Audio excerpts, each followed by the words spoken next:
वक्त है अटेंशन का और मैं हूँ आपके साथ मनोज वर्मा। राहुल गांधी भारत जोड़ने निकले हैं लेकिन कांग्रेस को नहीं जोड़ पा रहे हैं। राहुल गांधी जनता से मिल रहे हैं, पुशअप लगा रहे हैं, बच्चों के साथ दौड़ रहे हैं। नेता कम स्पोर्ट्समैन ज़्यादा लग रहे हैं लेकिन उनकी स्पोर्ट्समैनशिप कांग्रेस में नहीं है। कांग्रेस की टीम कहीं दिखाई नहीं दे रही। गुजरात हिमाचल की तो छोड़ ही दें, 2023 में मध्य प्रदेश और राजस्थान के चुनावी मैदान में जाने से पहले भी कांग्रेस बिखरी नजर आ रही है। मध्य प्रदेश में दिग्विजय सिंह गुस्सा होकर कह चुके हैं कि मेरे फोटो भारत जोड़ो यात्रा में ना लगाएं। जीतू पटवारी कह रहे हैं कि कांग्रेस को जोड़ना ज़्यादा जरूरी है। इधर राजस्थान में सचिन पायलट तेवर दिखा रहे हैं। अशोक गहलोत की पीएम के मुंह से तारीफ पायलट को जमी नहीं है और पायलट ने चेतावनी दी है कि कभी मोदी ऐसी तारीफ गुलाम नबी आज़ाद की कर चुके हैं। तो लब्बल हुआ भी है कि राहुल गांधी की यात्रा से उनकी सेहत भले बन जाए लेकिन फिलहाल तो कांग्रेस की सेहत बिगड़ती नजर आ रही है। अब एमपी कांग्रेस के साथ साथ छत्तीसगढ़ कांग्रेस को भी मध्य प्रदेश की धरती पर राहुल की भारत जोड़ो यात्रा में हम कदम बनने के लिए आ रही है। अचानक छत्तीसगढ़ कांग्रेस के 100 नेताओं के आने के मायने क्या हैं? क्या एमपी कांग्रेस की घमासान से आलाकमान चिंतित है? क्या राहुल गांधी की यात्रा से पहले कांग्रेस कुछ एकजुटता दिखा पाएगी? इन तमाम सवालों का जवाब तलाश करेंगे, लेकिन पहले देखिए खास रिपोर्ट।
उसमें हमारा समाज संगठित होकर आदरणीय राहुल गांधी जी के कंधे से कंधा मिलाकर उनका साथ दें और आदरणीय राहुल गांधी जी इस देश में संविधान को बचाने की लड़ाई लड़ रहे हैं। अनुसूचित जाति और जनजाति के हक अधिकार को बचाने की लड़ाई आदरणीय राहुल गांधी जी लड़ रहे हैं। तो हम पूरा समाज कंधे से कंधा मिलाकर उनका साथ देना चाहते हैं। उसके लिए ये बैठक हम लोगों ने बुलाई। बिल्कुल हम लोग राहुल जी से मिलेंगे और जो प्रदेश में अत्याचार भारतीय जनता पार्टी की सरकार में हमारे समाज के ऊपर हो रहे हैं उनको अवगत कराएंगे। भाजपा शुरू से ही कहते आई है कि कांग्रेस पहले खुद को जोड़ ले, उसके बाद देश जोड़ने की बात करे। नरोत्तम मिश्रा ने कहा है कि राहुल गांधी की यात्रा फिटनेस यात्रा में तब्दील हो गई है। कभी पुशअप लगाते हैं तो कभी दौड़ लगाते हैं। तो पूरी यात्रा फिटनेस यात्रा में तब्दील हो गई है उनकी। कभी पुशअप लगाते हुए दिखे, कभी दौड़ लगाते हुए दिखे, कभी बस पे चढ़ते हुए दिखे, कभी स्प्रिंट लगाते नजर आ रहे हैं। अब क्या उनकी इस यात्रा में योग्यता या माप क्या है? मुझे तो लग रहा है जैसे खेलों की बजाय राजनीति में उनको जबरदस्ती कोई ले जा रहा है। अच्छी फिटनेस हो गई है, बधाई उन्हें। देखिए ऐसी यात्राएं वो कई बार निकाल चुके। अभी पहले ही जनजाति वाला जो विषय था उस पर वो यात्राएं निकाल रहे थे, फिर बाल यात्रा निकाल रहे थे, बाकी भी यात्राएं। आप तो एक आंदोलन बता दो जो कभी इनने जनहित के मुद्दों को किया। क्या ये यात्रा वो किसी जन समस्या पर नहीं निकाल सकते थे? एक परिवार की इमेज बिल्डिंग में कांग्रेस का अधिकांश समय खत्म हो रहा है। जन समस्याओं से कांग्रेस का कोई सरोकार नहीं। राहुल की यात्रा को लेकर कांग्रेस में भले ही उत्साह हो, लेकिन भाजपा इसे गंभीरता से नहीं ले रही है। मुख्यमंत्री शिवराज सिंह चौहान कह चुके हैं कि पंडित नेहरू ने देश को 2 टुकड़ों में तोड़ दिया था। अब राहुल क्या जोड़ने निकले हैं? इन सबसे बेखबर कांग्रेस राहुल गांधी की यात्रा से सियासी फायदा उठाने की भरपूर कोशिश कर रही है। मालवा निमाड़ की 66 में से 34 विधानसभा सीट जीत चुकी कांग्रेस राहुल की यात्रा के बहाने इस क्षेत्र में फिर से संजीवनी की तलाश में निकली है। राहुल गांधी की इस यात्रा का मार्ग भी इसी तरह प्लान किया गया है। अब देखना है कि बिखरी हुई कांग्रेस इस प्लानिंग से क्या फायदा उठाती है। ब्यूरो रिपोर्ट, अनादि टीवी।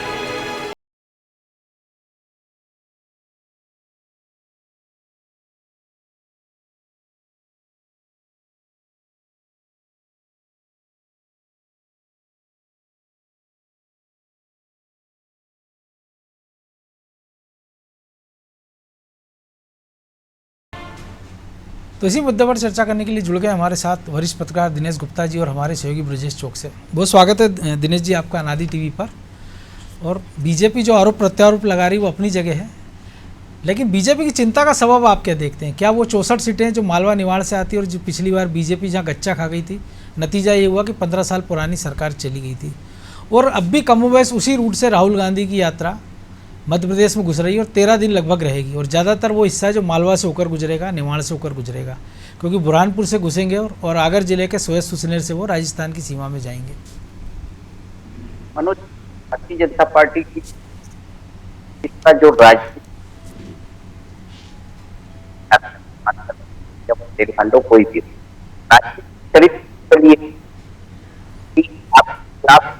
आपकी आवाज़ ठीक से नहीं आ रही सर गुप्ता जी। हाँ, हेलो जी जी, आवाज आई? Clear I? हाँ अब आई। तो देखिए, मध्य प्रदेश का जो राजनीतिक चरित्र है मनोज जी, वो 2 दलीय आधारित, और ये जो चरित्र है यही भारतीय जनता पार्टी और यही कांग्रेस की चिंता बनती है। जब 2 दल सरकार में होता है उसे एंटी इनकम्बेंसी की चिंता सताती है, तो उसे लगता है कि जो सामने विपक्षी दल है उसको इसका लाभ मिलेगा और उसी हिसाब से फिर वो रणनीति बनाने लगता है। आप देखिए ना कि मालवा निवाड़ का तो ठीक है, वहाँ राहुल गांधी की यात्रा आ रही है और वही जो है आदिवासी सीटें भी हैं, जो धार झाबुआ का जो इलाका है, भील बिलाला आदिवासी है, वहाँ जयेश भी है। जयेश की भी अपनी एक एक्टिविटी चल रही है, कहीं ना कहीं जयेश में भी तो धड़े हो रहे हैं। बहुत सारी चीजें जो घटनाक्रम है वो निमाड़ मालवा में चल रहा है। तो कहीं ना कहीं जो पुराने चुनाव परिणाम रहे हैं, उन चुनाव परिणामों का जो है पार्टी थोड़ा सा अपनी नई रणनीति पे तो है भारतीय जनता पार्टी, और नई रणनीति में यही है कि आप जो है जयेश को और आदिवासियों को कितना आप संरक्षण देते हैं। राहुल गांधी से ज्यादा महत्वपूर्ण यह है कि वो आदिवासी वोटों को वो अपने पक्ष में कैसे करते हैं। यदि राहुल गांधी जाते हैं तो सीधा अर्थ ये है कि इस इलाके में जो आदिवासियों का जो कभी इंदिरा गांधी से जो कनेक्ट रहा उस इलाके से, वो कहीं वापस जो है राहुल गांधी के रूप में फिर उनके साथ स्थापित ना हो जाए, इसलिए भारतीय जनता पार्टी की चिंता कुछ ज्यादा है। लेकिन आपको लग रहा है इतनी जल्दी कनेक्ट कर पाएंगे? क्योंकि लगभग 2 दशक से राहुल गांधी भी हैं सक्रिय राजनीति में, और अगर हम देखें कि कांग्रेस के पतन की शुरुआत जो सरकार गई कि झाबुआ के नतीजे सबसे पहले आए थे 2003 में, उसके बाद से कभी मिले जुले नतीजे वहाँ से आते रहे। पहली बार आज़ादी के बाद कांग्रेस को झाबुआ लोकसभा में हार का सामना भी करना पड़ा। लेकिन यदि हम 2003 के नतीजों से हम यदि 2023 की इबारत देखना चाहेंगे मनोज जी, तो हमें उसमें कुछ दिखाई नहीं देगा जी। अब पिछले चुनाव में राहुल गांधी ने ही मंदसौर में अपना कुछ ऐलान किया, उसके बाद उन्होंने चाहे वो कर्ज मुक्ति का मामला हो, अल्टीमेटली जो भी था वो निमाड़ मालवा का इलाका था। और राहुल गांधी यदि आज वो बहुत सारे असफल राजनेता या कुछ भी आप करिए, ये सब जो परिणाम है 18 के बाद ही तो उन पर सारी चीजें की तहमत लगना चालू हुई ना। राहुल गांधी यदि आज जो है उनको लेके भारतीय जनता पार्टी यदि एग्रेसिव हुई है, तो वो 3 राज्यों के चुनाव परिणाम ही थे जो हार्डकोर हिंदी स्टेट से भारतीय जनता पार्टी को मिले थे, जो उनकी 15 साल की सत्ता जो है मध्य प्रदेश और छत्तीसगढ़ में चली गई थी, राजस्थान में चली गई थी। तो राहुल गांधी को भारतीय जनता पार्टी इतनी हल्के में ले रही होती तो लगातार उनके खिलाफ कई तरह से कैंपेन नहीं चल रहे होते। कैंपेन यदि चल रहे हैं तो कांग्रेस पार्टी से ज्यादा राहुल गांधी के खिलाफ चल रहे हैं, तो निश्चित तौर पर जिससे खतरा ज्यादा होता है कैंपेन उसी के बारे में ज्यादा हो। निश्चित तौर पर तो ब्रजेश जी खतरा जिससे आता है, लेकिन हम देख रहे हैं कि कमान खड़गे जी के हाथ में आ गई औपचारिक रूप से ही सही, लेकिन अब जिस प्रकार का बयान जीतू पटवारी कह रहे हैं मंदसौर में, वो जाते भारत जोड़ो यात्रा के समर्थन के लिए, लेकिन वो नसीहत कांग्रेसियों को देते हैं। कि आप पहले आपस में जुड़ जाइए, नसीहत अच्छी बात है, लेकिन उनको खुद भी आगे आकर, क्योंकि कार्यकारी अध्यक्ष हैं प्रदेश के, तो उनको कुछ एक मामला सेट करना था या उनको एक मॉडल पेश करना था कि आप कैसे जुड़ सकते हैं।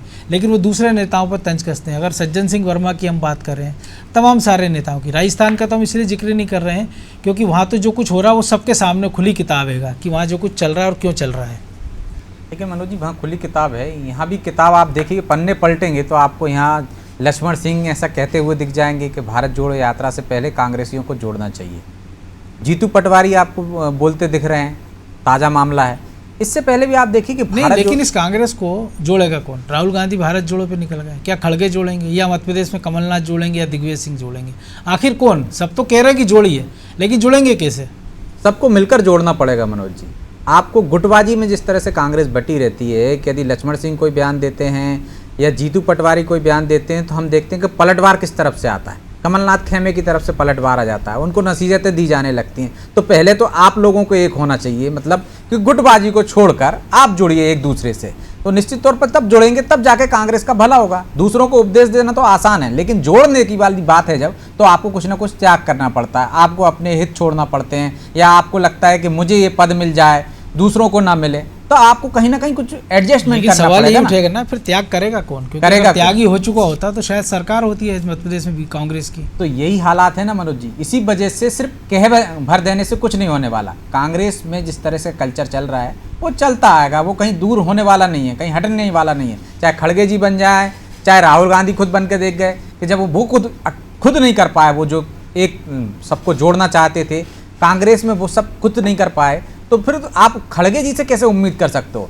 जो राहुल गांधी खुद काम नहीं कर पाए हैं, सिर्फ राहुल गांधी एक चेहरा है मनोज जी, उनके या गांधी परिवार के बदौलत ही कांग्रेस एकजुट रह पाती है, उसी दूसरे के बदौलत रह नहीं पाती है, गुटबाजियों में बढ़ जाती है। तो एक ही छाता है कौन सा? यदि गांधी परिवार रूपी जो छाता है उसके नीचे सब एक आ जाते हैं। लेकिन आजकल देखिए आप, उस पर भी तरह के सवाल उठ रहे हैं। जो राजस्थान से खबर आ रही है कि यदि गहलोत ने मोदी जी की तारीफ कर दी, मोदी जी ने गहलोत की तारीफ कर दी, तो सचिन पायलट को दर्द होने लगा कि उसी तरह से आज़ाद की तारीफ की थी और आज़ाद ने पार्टी अलग बना ली, या वो भाषा बोलने लगे जिससे कांग्रेस को नुकसान हुआ और बीजेपी को फायदा। तो क्या गहलोत पर एक तरह से सवाल खड़े करने की कोशिश कर रहे हैं? क्योंकि गहलोत ने जो पिछले समय जो किया चुनाव के दौरान, जिस तरह से बगावत दिखाई या उनके समर्थकों ने दिखाई, तो एक संदेह उन पर हुआ था कि हाईकमान का विश्वास डिगा था। तो वो कहीं ना कहीं राजनीतिक कांग्रेस ने डंडा तो चलाया। हमने पंजाब में देखा, भले सरकार गवा दी, लेकिन कैप्टन अमरिंदर पे कोई सोच सकता था, लेकिन उन्होंने एक्शन लिया, नवजोत सिंह सिद्धू पे लिया। तो क्या ऐसे एक्शन अभी 1 साल है चुनावी वक्त में, तो पहले लेकर एक मैसेज तो सेट कर सकते हैं कि भारत जोड़ो के साथ साथ अनुशासन भी जरूरी है, कांग्रेस को जोड़ना भी जरूरी है। तो मुझे लगता है कि यहाँ भी जब अनुशासन की बात आती है ना, कमजोर जो कड़ी होती है उसी पर बार होता है। जो कमजोर होते हैं राजनीतिक रूप से, तो ऐसा ना हो कि सचिन पायलट पर ही कार्रवाई हो जाए। गहलोत से अभी पंगा लेने की अभी मुझे नहीं लगता कि कांग्रेस में भले ही खड़गे जी बन गए हों अध्यक्ष, लेकिन इतनी वो नहीं आई, एक ताकत नहीं आई, इतना हाईकमान इतना बलवान नहीं हुआ है पहले की तरह कि वो अशोक गहलोत पर कोई कार्रवाई कर सके।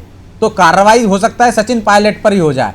तो ये तो सबसे बड़ी बात ये है कि आज की परिस्थितियों में कांग्रेस कैसे एक हो पाएगी, कैसे जोड़ पाएगी। क्या भारत जोड़ो यात्रा, मैंने आपसे पहले जिक्र कर रहा था कि भारत जोड़ो यात्रा की जब भी बात होती है कि राहुल गांधी देखिए किस तरह से बस पे चढ़ गए, किस तेजी से दौड़ रहे हैं, तो मुझे एक फिल्म याद आ जाती है जो हाल ही में रिलीज हुई थी, लाल सिंह चड्ढा। बेमतलब की दौड़ शुरू हो जाती है, कुछ कोई एजेंडा नहीं होता उसमें, जब भी कोई संकट आता दौड़ना शुरू कर देते हैं लाल सिंह चड्ढा। और लेकिन इत्तेफाक ऐसा रहता है कि हर दौड़ में उनको सफलता मिल जाती है। तो अब तो ये देखना होगा कि इस दौड़ से भी कांग्रेस जुड़ पाती है, कांग्रेस को कुछ लाभ हो पाता है। ये तो जब फिल्म एंड होगी या पूरी दौड़ पूरी खत्म होगी, ये यात्रा खत्म होगी, इसके बाद जो चुनाव के परिणाम आएंगे वो बहुत कुछ तस्वीर साफ कर देंगे कि राहुल गांधी को फायदा हुआ या नहीं हुआ और कांग्रेस को फायदा हुआ कि नहीं। लेकिन धीरेन्द्र जी, सबसे बड़ी बात यही कि मालवा निवाड़ की जिन सीटों का हम जिक्र कर रहे हैं, अभी हम देख रहे हैं कि मानगढ़ में प्रधानमंत्री संबोधित करते हैं आदिवासियों को पहली बार, चारों राज्यों के मुख्यमंत्री होते हैं, शिवराज जी भी होते हैं।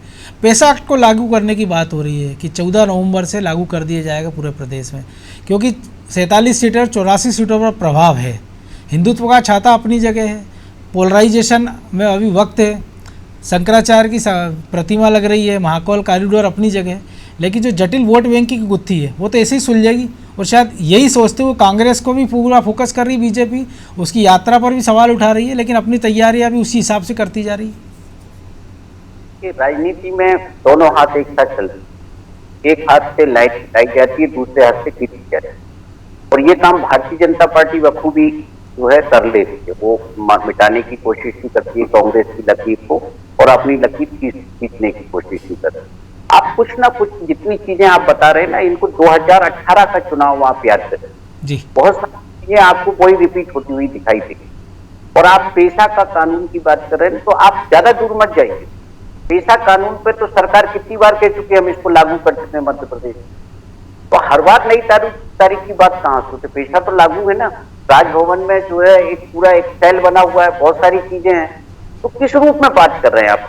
पेशा को क्रियान्वित करने की बात है, कानून तो लागू है। बिल्कुल, आप एक्शन में तो आइए उसको लेके, और आप उसको जो है उस एक्शन से आप जो है जब वोट आपका जब करते हैं ना, जैसे मानगढ़ का कार्यक्रम है, मानगढ़ का कार्यक्रम जो है ये लगातार जो वहां धार झाबुआ के इलाके में जिस तरह से संघ सक्रिय है, क्योंकि भारतीय जनता पार्टी वहां सक्रिय नहीं दिखाई देती। यदि आप पर्दे के पीछे होंगे, ज्यादातर जो गतिविधियां होती हैं वो संघ परिवार के आनुषंगिक संगठन चलाते हैं, चाहे वो हनुमान चालीसा बांटे या कुछ भी करें। और मानगढ़ का ये जितना आजादी का हम ये देख रहे हैं ना कि आजादी के जो गुमनाम शहीद है उनको स्थापित करने की बात हो रही है, ये सब एक एजेंडे के तहत है। यदि मानगढ़ भी है तो उसी एजेंडे के तहत मानगढ़ है। और मानगढ़ का कार्यक्रम तो सरकारी, जिस तरह से तीनों राज्यों के मुख्यमंत्री वहां थे, तो ये तो औपचारिक तौर पर सरकारी है, लेकिन प्रधानमंत्री थे तो ये मान लेते हैं कि हम ये आदिवासियों के बीच में जो पार्टी पैठ बनाना चाहिए।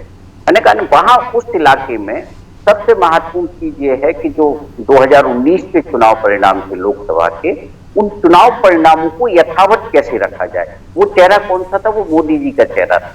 मानगढ़ में मोदी जी की उपस्थिति थी, तो 2019 के चेहरे थे, जहां झाबुआ जैसा जो है उनका कांग्रेस का गढ़ रह गया था, जयेश का भी कोई जो है वहां वजूद काम नहीं आया था। तो बहुत सारी जो चीजें हैं वो ये देख रहे हैं कि यहाँ चेहरा कौन सा चलेगा, पॉपुलर फेस कौन सा है, और जो पार्टी को सफलता दिला सकता है। तो एक चीज तो है कि जो अब आदिवासियों का जिस तरह से चीजें बदली हैं, पढ़े लिखे आदिवासी हैं, वो भी टेलीविजन देख रहे हैं, वो भी व्हाट्सएप चला रहे हैं, तो उन्हें भी पता है कि इस वक्त देश में क्या चल रहा है और उनकी लीडरशिप कौन बेहतर दे सकता है, चाहे वो कांग्रेस हो या भारतीय जनता पार्टी में मोदी जी हो। तो उसी हिसाब से वो सोच रहे हैं, और पार्टी के लिए भी यही, अब जो कांग्रेस के लिए चिंता का विषय यही है ना कि आदिवासी जो है परंपरागत तरीके से वोट नहीं करता, और उसका ही फायदा भारतीय जनता पार्टी देना चाहती है। जब आप परंपरागत तरीका छोड़ देते हैं तो फिर ओपन टू स्काई, ये सारा आकाश खुला हुआ है, जो जितने चाहे वोट अपने अपने पक्ष में कर ले। तो कवायद तो भारतीय जनता पार्टी की ज्यादा है, कांग्रेस तो अभी उस फ्रंट पे दिखाई नहीं देती। लेकिन एक और चीज़ भी है ना, जो आप कह रहे हैं कि दिखाई नहीं दे रहे, लेकिन जो यूथ लीडर है कांग्रेस के, अगर उनके बयानों को ऐसे देखें हम कि जो खड़गे जी ने कहा था कि 50% जो संगठन में पद है युवाओं को मिलेंगे, और उसके बाद से अचानक युवा कांग्रेस जोड़ने की बात करने लगे हैं, नसीहतों का दौर शुरू हो गया है, और उनको ये भी लग रहा है कि मध्य प्रदेश से कोई बड़ा लीडरशिप अभी तक खड़गे जी की जो टीम है उसमें नहीं है, तो सब अपने लिए स्पेस तलाश रहे हैं। तो ये होड़ इसलिए भी शुरू हो गई, जोड़ो जोड़ो, कांग्रेस जोड़ो, पार्टी जोड़ो। कांग्रेस पार्टी में जो युवा की परिभाषा क्या है, जो कम से कम मेरे ख्याल से 45 साल के बाद चालू होती है युवा की परिभाषा, 45-25 साल की, है ना। तो उनके जो यदि उससे नीचे के लोग ऐसा सोच रहे हैं कि उनको जगह मिलेगी, तो वो नहीं होगी, क्योंकि जो आप 80 साल के 75 साल के लोग जब वहां एक्टिव पॉलिटिक्स में होंगे, तो युवा तो 50 के आसपास वाला होगा ना, बाकी लोग राज्य में रहेंगे। नहीं, क्योंकि लक्ष्मण सिंह भी और जीतू पटवारी भी उस एज ग्रुप में आ गए हैं। लेकिन ये बोलने के बाद खड़गे ने जो कमेटी बनाई थी मनोज जी, उसमें भी 55 साल का एक ही था। नहीं तो वो दिनेश जी वही तो कह रहे हैं कि युवा की परिभाषा क्या है। तो देखिए क्या है कि जो जीतू पटवारी हो या उमंग सिंघार हो, कमलेश्वर पटेल हो, ये सब लोग तो पहले राहुल गांधी की टीम में रह चुके हैं ना, बिल्कुल किसी न किसी रूप में रह चुके हैं। तो उससे कोई चमत्कारिक परिवर्तन आएगा ऐसा नहीं है, क्योंकि आपको जब मध्य प्रदेश के बारे में बात करेंगे, राजस्थान के बारे में करेंगे, छत्तीसगढ़ के बारे में, तो वहां के नेताओं को जब आप अपने पदाधिकारी बनाना चाहेंगे या कार्य समिति में लेना चाहे, तो चुनाव भी तो है। उनकी उपयोगिता में कहाँ, किस राज्य में, यदि खुद चुनाव लड़ रहे होंगे तो आज उनको पदाधिकारी बनाया जाना जरूरी है क्या? जो यदि एक्टिव पॉलिटिक्स में नहीं है शायद उनको बनाया जाए। उनका तात्पर्य उनसे भी जरूरी नहीं है कि विधायक और सांसद ही होंगे तो उन्हीं को बनाया जाएगा, फिर नकुलनाथ का भी आ जाएगा कि नकुलनाथ की जगह क्यों नहीं।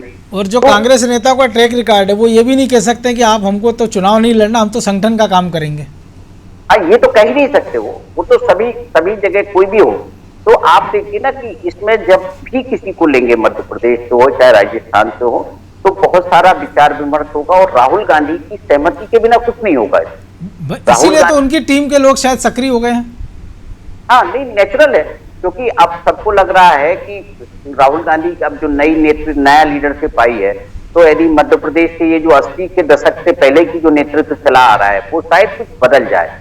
लेकिन स्थिति वही है, क्योंकि हम राज्यों में परिवर्तन नहीं कर रहे, केंद्र में हमने आपको सचिव भी बना दिया राष्ट्रीय स्तर पर, तो उससे कोई बड़ा व्यापक परिवर्तन कांग्रेस पार्टी में नहीं आता जी। क्योंकि कुछ तस्वीरें हमने देखी लगातार कि मध्य प्रदेश के सारे नेता लगातार राहुल गांधी के साथ नहीं दिख रहे हैं। कोई एक इंडिविजुअल नेता जाता है, वो पता करता है कि मध्य प्रदेश का कोई दूसरा नेता तो नहीं है, वो कुछ कदम राहुल गांधी के साथ चलता है, सोशल मीडिया पे फोटो जारी करता है, फिर अचानक से कोई उसका कॉम्पिटिटर दूसरा नेता हम देखते हैं अचानक जाता है, वो दौड़ लगाते हुए अपना एक फोटो जारी कर देता है। और अब तो मध्य प्रदेश में राहुल गांधी की यात्रा आ रही है तो छत्तीसगढ़ के लोग भी यहाँ आ रहे हैं। राजनीति में बहुत सारी चीजें जो होती हैं कुछ दिखाई नहीं देती, बहुत सारी जो एक्चुअल में जो सीन होता है कई बार दिखाई नहीं। तो पूरे यात्रा के प्रभारी तो दिग्विजय सिंह जी है ना, उनको तो कन्याकुमारी से कश्मीर तक जाना है और उन्हें तो सारी चीजें मालूम है।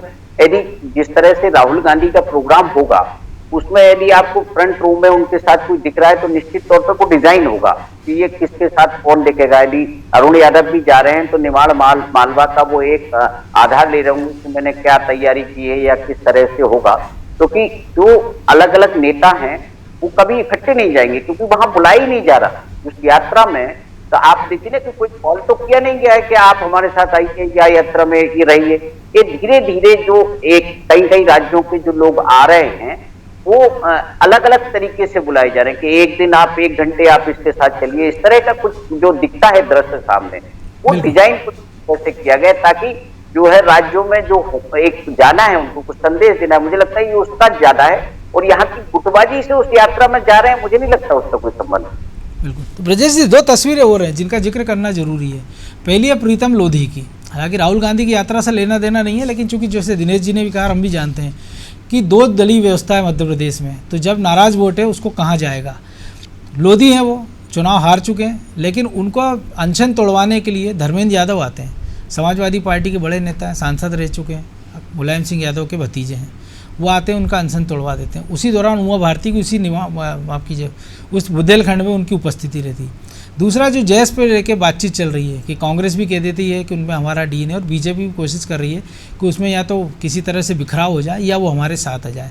यानी एक पिक्चर ये भी तैयार की जा रही कि कम से कम जो नाराज़ वोट है उसके लिए कोई तीसरा चौथा खेमा ऐसा खड़ा हो जाए जो पूरे प्रदेश में नहीं सही लेकिन किसी पॉकेट्स में वो बीजेपी के लिए काम करे। देखिए मनोज जी, जो दिनेश जी कह रहे थे अभी कि बीजेपी किस तरह से जतन करती है, अपनी लाइन बड़ी करती है और कांग्रेस की लाइन मिटाने की कोशिश करती है, हम देख रहे हैं कांग्रेस भी वैसे ही जतन करती दिख रही है। यदि आप प्रीतम लोधी का जिक्र करते हैं तो उनकी नाराज़गी भुनाने की कोशिश करती है। वो चाहती है कि यदि कोई वोट बैंक एक नाराज़ है, एक वर्ग में यदि नाराज़गी है, किसका वोट बैंक माना जाता है। उमा भारती के बाद से ऐसा लगता है कि जिस तरह से कि लोधी समाज बीजेपी के खेमे में आ गए। हमने देखा कि जिस तरह लेकिन जो 18 के नतीजे हैं और बाद के बाई इलेक्शन हम याद करें तो जो भी लोधी जिस पार्टी से जीता, तो लोधियों ने पार्टी को नहीं देखा, उन्होंने कैंडिडेट को देखा है। तो एक रणनीतिक तौर पर उन्होंने वोटिंग पैटर्न शुरू किया कि किसी एक पार्टी के खेमे में नहीं खड़े हैं वो, कि जो पार्टी हमारे कैंडिडेट को खड़ा करेगी हम उसके साथ चले जाएंगे। लेकिन आप उपचुनाव भूल गए शायद दमोह का मनोज जी, कि जो पैटर्न चल रहा था कोई भी एक पैटर्न लगातार सफल नहीं होता है। यदि ऐसा सफलता होती तो उत्तर प्रदेश में समाजवादी पार्टी सरकार में बरकरार रहती है M/2 फैक्टर से, लेकिन वो फैक्टर एक बार किसी असर किया तो दूसरी बार हो सकता है वो असर उतना नहीं करता, उसका असर कम हो जाता है। तो हमने देखा है कि चाहे दमोह का उपचुनाव देखिए, वही राहुल लोधी इसी दम पर जीत गए थे ना 2018 का चुनाव, लेकिन जब उपचुनाव में गए तो वो हार गए, लेकिन वो फार्मूला काम नहीं करा। तो फार्मूले अलग अलग बदलते रहते हैं, तो लेकिन कोशिश ये रहती है राजनीतिक दलों की कि यदि कोई वोट बैंक या कोई समाज या कोई वर्ग किसी एक राजनीतिक दल से या सरकार से नाराज है तो उसको अपने पाले में कैसे लाने की कोशिश की जाए। यही कोशिश हमने देखा है कि जैस के रूप में कांग्रेस ने की, उन्होंने कहा डीएनए हमारा है। इस 2018 में हमने देखा भी जैस को पाले में लाए, वो चूक बीजेपी कर गई। तो उस समय ये चल रहा था कि जैस किसके पाले में जाएगी, शायद वो उसका आकलन करने में चूक गए बीजेपी वाले। तो वो उनको अपने साथ नहीं साथ या पाया और उनका उतना कांग्रेस असर उनको लगा होगा कि नहीं दिखेगा। नहीं दिखेगा। लेकिन आप देखिए कि वो असर, क्या आपको लगता है कि 2023 में जैस में ऐसा असर दिखा पाएगी?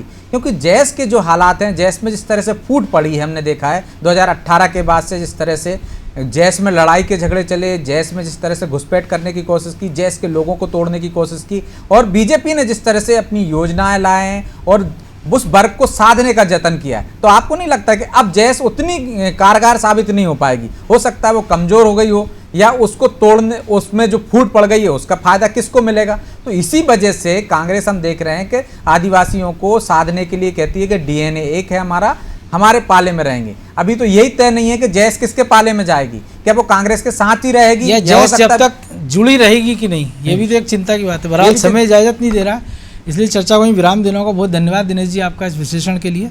तो निश्चित तौर पर राहुल गांधी की यात्रा अपनी एक चुनौती है, और कांग्रेस के अंदर सबसे बड़ी चुनौती है कि इस पार्टी में जोड़ तोड़ की जो उठापटक चल रही है उससे कैसे निपटा जाए। क्योंकि नेता नसीहत तो सब दे रहे हैं कि भारत जोड़ो से पहले पार्टी को जोड़ना चाहिए, और ये एक ऐसी चीज़ है दशकों से जो कांग्रेस का परंपरागत वोटर रहा है, कार्यकर्ता रहा है, नेता रहा है, उन सबको पता है। लेकिन उसके लिए पहल कौन करे? राहुल गांधी ने एक पहल की है, लेकिन वो भारत जोड़ो, और जिसके लिए उन्होंने जो संविधान को बचाने की वो बात कर रहे हैं। तो जिस देश में 75 साल से 55 साल उनका शासन रहा, उसमें कभी संविधान खतरे में नहीं रहा, आपातकाल भी इस देश ने देखा, तब संविधान खतरे में नहीं रहा, तो अब संविधान खतरे में क्यों दिख रहा है? इसका जवाब शायद राहुल गांधी बेहतर तरीके से दे सकते हैं। लेकिन कांग्रेस के नेताओं को इस बात का जवाब बेहतर तरीके से दे सकते हैं वो भी, कि क्यों कांग्रेस को जोड़ना जरूरी है और कांग्रेस जुड़ेगी कैसे। क्योंकि कांग्रेस जब जिस दिन जुड़ना शुरू करेगी तब शायद वो भारत के लोकतंत्र के लिए भी एक अच्छा संकेत होगा। अटेंशन में आज इतना ही, मुझे दीजिए इजाज़त और आप देखते रहिए अनादि टीवी। नमस्कार।